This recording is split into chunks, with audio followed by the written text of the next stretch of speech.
শহীদ জিয়া অমর হোক, খালেদা জিয়া জিন্দাবাদ, তারেক জিয়া জিন্দাবাদ।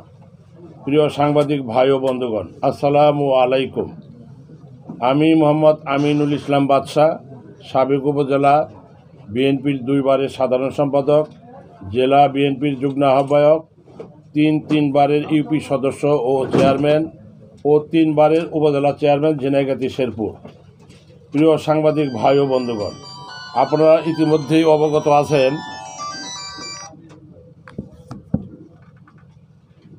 অবগত রয়েছেন যে বাংলাদেশ জাতীয়তাবাদী দলের ভারপ্রাপ্ত চেয়ারম্যান জনাব তারেক রহমান সাহেব দেশনেত্রী বেগম খালেদা জিয়ার রোগ মুক্তির জন্য দোয়া চেয়েছেন। বিষয়টি প্রিন্ট ও ইলেকট্রনিক্স মিডিয়ায় ব্যাপকভাবে প্রচারিত হয়েছে। তারই পরিপ্রেক্ষিতে শেরপুর জেলার ঝিনাইগাতি উপজেলার বাংলাদেশ জাতীয়তাবাদী দলের বিশ্বাসী হাজার অধিক কর্মীবৃন্দ গত 23শে জানুয়ারি 2025 খ্রিস্টাব্দ রোজ বৃহস্পতিবার বিকাল 3টার সময় আমার নিজ বাসভবনে দোয়া মাহফিল আয়োজন করা হয়। উক্ত দোয়া মাহফিলে আমি সহ অন্যান্যরা সাবেক 3 বারের মাননীয় প্রধানমন্ত্রী দেশনেত্রী বেগম খালেদা জিয়ার রোগ মুক্তি ও দলের ভারপ্রাপ্ত চেয়ারম্যান জনাব তারেক রহমান সাহেবের নির্দেশনামূলক বক্তব্যের আলোকে অনেকেই বক্তব্য রাখেন।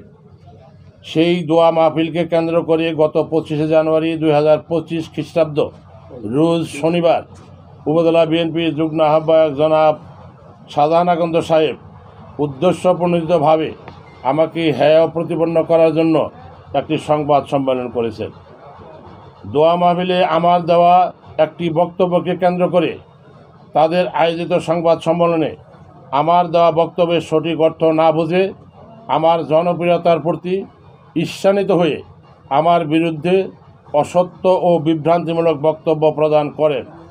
আমি এর তীব্র প্রতিবাদ ও নিন্দা জ্ঞাপন করছি।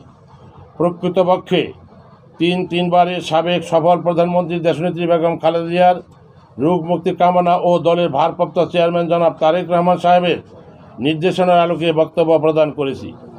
আমি ইতিপূর্বে বিভিন্ন রাজনৈতিক গুরুত্বপূর্ণ পদে থাকলেও 2009 সালের পর থেকে ঈর্ষান্বিত হয়ে আমাকে পদ পদবি থেকে বঞ্চিত রেখেছিলেন। 8ই মে 2024 খ্রিস্টাব্দে উপজেলা পরিষদ নির্বাচনে জনগণের চাপে ও সাবেক সংসদ সদস্য মাহমুদুল হক রুবেল সাহেবের নির্দেশ ও চাপের মুখে নির্বাচন করতে বাধ্য হয়েছিলাম। নির্বাচন করার কারণে আমাকে বহিষ্কার করা হয়েছিল, যেটা ছিল আমার একটি ভুল সিদ্ধান্ত। আমাদের বহিষ্কার আদেশের প্রত্যাহারের বিষয়ে দোয়া মাহফিলে উপস্থিত আমার বহিষ্কার আদেশ অগ্রগতি বিষয়ে অনেকে প্রশ্ন করায় আমি যা বলেছি তা হলো, আমি সহ আরও 6 জন বিএনপির মহাসচিব জনাব মির্জা ফখরুল ইসলাম আলমগীর সাহেবের সাথে দেখা করলে তিনি এ বিষয়ে লিখিত আবেদন করার নির্দেশ প্রদান করেন।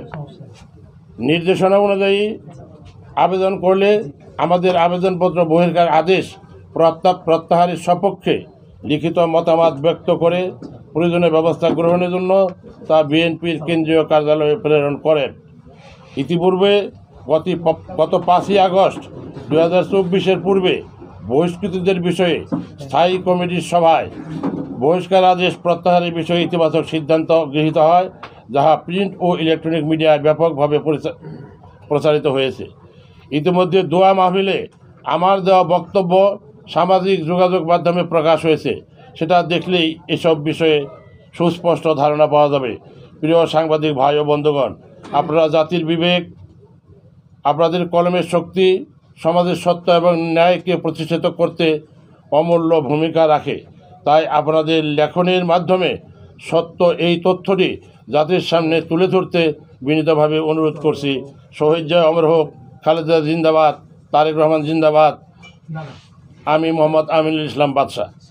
ধন্যবাদ।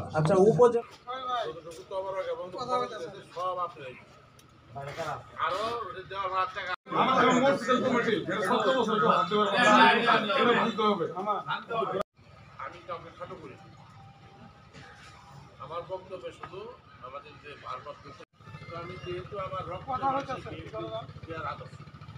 আমি সত্যিকারের জিয়ার আদর্শ তখন আমার দৃঢ় বিশ্বাস আছে যে আমি যদি সৎ থাকি তাহলে আল্লাহর রহম এভাবে হবে, মানুষের দিলে রহম। কষ্ট হইতেছে আজকে আমি আমার দলের বিরুদ্ধে সাংবাদিক বিরুদ্ধে মানে আমার অবস্থান আমি কয়েকবার জেলে গেছি। যারা বলছে দূষণ তারা যদি মনে প্রাণে কেউ বিএনপি করে ওই বরং মানে বহিষ্কার আদেশটা কিন্তু কোনো কিছু ম্যাটার করে না মনে করি।